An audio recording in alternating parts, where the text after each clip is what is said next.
go. Module 5, Understand My Community, and for Garden City, Kansas.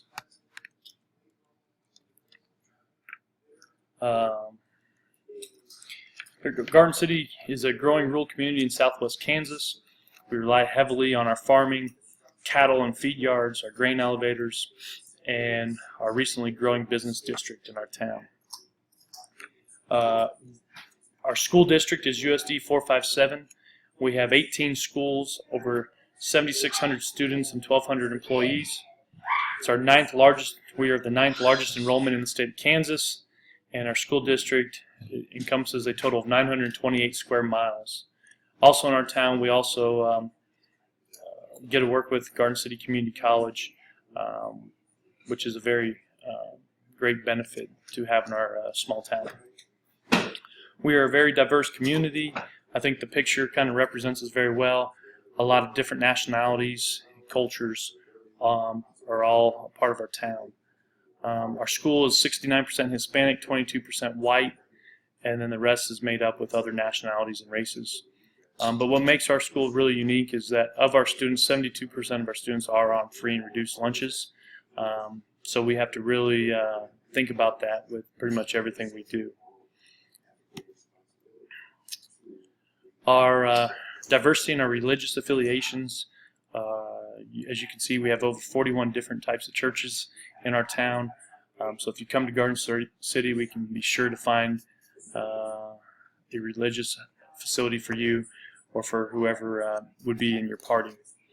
Some of our traditions are Beef Empire Days that brings a lot of commerce to our town. We have a Pro-Am golf tournament in August. We have our annual Fall Fest, which all of our different cultures and different cultures get to set up booths and promote their culture in this festival. It's very fun, great food, great entertainment. I'm glad I was able to be a part of it last year. Also, our traditions here, in Garden City is we have very strong athletics. Especially Garden City High School. Just here in the recent years, we've really kind of dominated the wrestling part of activities. We've won the last 4 team state championships. We have 11 state championships in our school history, so pretty important here. But it's just not wrestling. We have a very strong tradition, and not just sports, but culinary arts, debate and forensics, our band, our music. We have a great strings ensemble group. Our culinary arts classes love to cater events for different people in our community. So we're very strong in those type of traditions as well. Also, while we're talking about athletics, I never thought about this until I listened to somebody else's presentation, but athletics really dictate the scheduling of our school district. Our athletes, when we travel to events, sometimes travel 3 or 4 hours at a minimum. Our closest activity is an hour and 5 minutes away, so everything else is further than that. So our athletics department kind of dictates when our school starts and when it gets out. But by doing this, it keeps our students in class longer, so they're not missing half a days. They might only miss 30 to 45 minutes of school. We also went from a block period to a 7-period day. This year, one reason was to help our athletes be in school more and not miss so many of their afternoon classes. Our population of our town is 26,658. We are a 50-50 split community with our male and females. Our median age is 29 for males, 31 for females, so very close on that. Our median household income ranges between $47,000 and $54,000, depending on what data you look at. You can see how our race populations break down, and honestly, I think in these last few years, I think our minority population has increased in our community. Communication. As we know, communication for schools and communities are super important. Our district starts off with one school website www.gckschools.com. From there, it breaks down into the different departments or different sections that you can find. Very user-friendly website, I believe.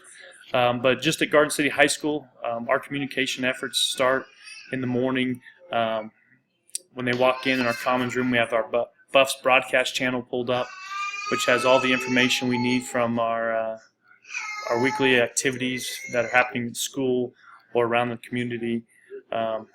While you're driving to school, you can listen to the only state-run high school, the only radio station in the state ran by students is in Garden City. It's 101.7 FM. That's our high school radio station. Plays classic rock and gives updates what's happening on our school. And so from 8 o'clock in the morning till about 4 o'clock in the afternoon, you can listen to that on 101.7. We have a school newspaper. It's the Sugar Beat. Comes out twice a month. And so it's a very well-written newspaper that our students put out for us. Our district is also big on social media. Our district superintendents are all on it. They like to promote things that are happening district-wide, and they encourage the school administrators and the teachers to have their own accounts where they can promote the positive things we're doing in and out of our classrooms. Facebook is another thing we use. Mainly for our classrooms and our athletic programs to help get information out to our family members and community members about what's going on. And then another communication is our school has school emails for every student and faculty. At the foreign language, at our high school we teach 3 different languages, Spanish, French, and Latin online. But we also have translators for 11 different languages, but we have many more languages than that spoken in our district. So if you can speak one of the foreign languages, you can come out here and we probably find a job. Where our community gets most of their information is from the local TV and radio stations and the GC Telegram. Community groups organized around the school is our individual school site councils, our PTO, our booster clubs. Every sport and activity has their own booster club. We don't have one giant one that we pull from, but they all have their own. They all meet monthly.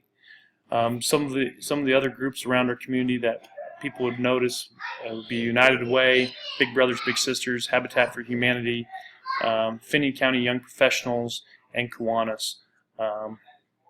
Kiwanis is very big in developing grants for our teachers to apply for to get money into their classrooms. Where our policy and curricular comes from, it comes from teachers and administrators and our superintendents all working together, and then they provide that information to the board for a final decision. Our leadership, everybody wants to start at the Board of Education, and I think we can start there. But I really think our head superintendent really has the leadership intact. He's very good at developing great leaders underneath him and keeping this district running very smoothly. But after our superintendent, our principals and assistant principals will be right there as it comes to policies and discipline actions. But our coaches play a vital role across the district, both academically and athletically.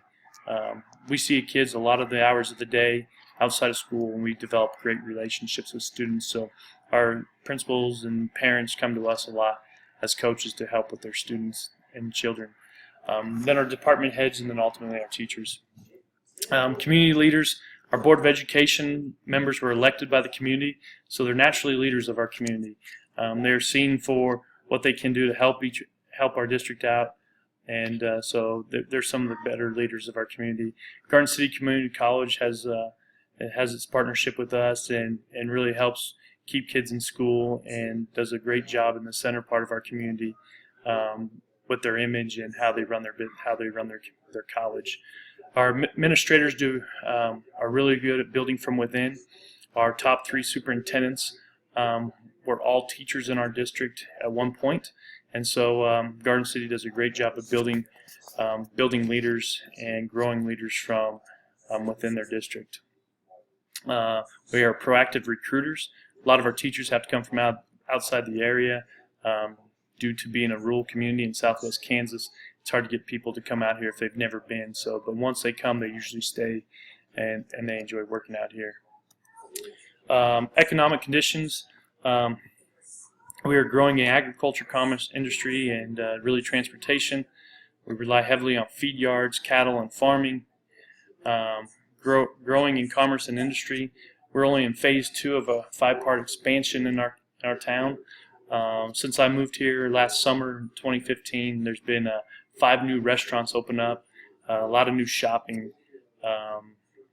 We have a semi-pro baseball team called the Garden City Wind. We have a Finney County Zoo, which is the largest zoo in western Kansas, and our school enrollment keeps increasing.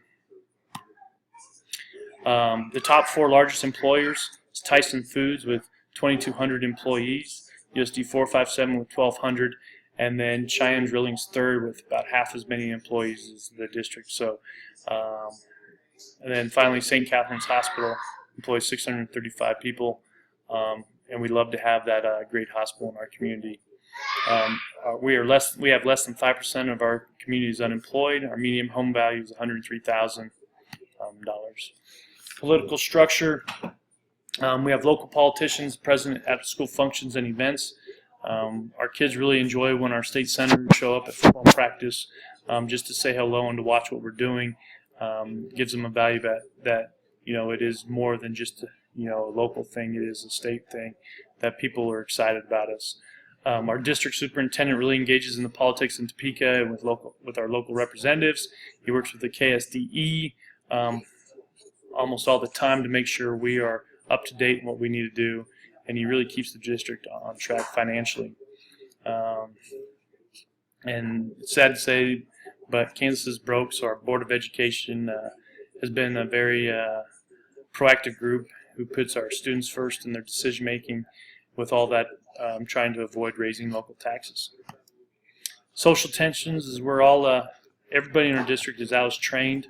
If you're unfamiliar with ALIS, you should look it up. It teaches you how to react in a violent situation, so you're used to you're prepared for what's around you. Our gangs have decreased over the years, but they're still in our community. Our police department has been cracking down on them, so slowly but surely you very seldom hear about them or see them.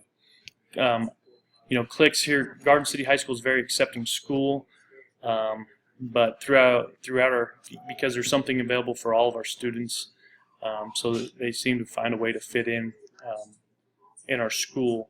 And since we're such a diverse population, it's hard to separate people out. But in our community, we have 2 fancier regions, Southwind and Sagebrush, where I guess you can say we have some cliques out there. Our extra source of information for our district, you can go to KSDE report cards. You can visit our school websites. Our superintendent and Board of Education has websites branched off of there. You can watch all of our board meetings live on television or the internet, anything like that. Power structures, it starts with our superintendent and our Board of Education. Superintendents all tied in together. From there it goes down to our school principals and assistant school principals. Our Garden City NEA union and our teachers work well together to make sure both the school board side of thing and the superintendent side of thing and the NEA agree to contracts and what's fair and not. Multicultural issues. We celebrate religious holidays, but we don't celebrate them in the classrooms. We don't celebrate Christmas parties, Halloween parties, nothing. Jimmer, just a second, buddy. Okay. Lunch menus at our schools have a variety of menus and ethnic foods. At the high school, we have some type of traditional meal, an authentic Hispanic meal, and usually some type of Asian type of meal as well, because of our growing populations. All of our schools have different mass-tracks. Garden City High School is the Buffaloes. School dress code, business professional most of the way around. Students is conservative. Other issues is we have city transportation. 80% of our school children ride the bus. And our district mission is quality learning as responsible citizens. Public opinion, we use social media a lot. We have our own YouTube channel. We do district-wide surveys during certain parts of the year. Booster club meetings, school events, local newspapers. We support local surveys, and there's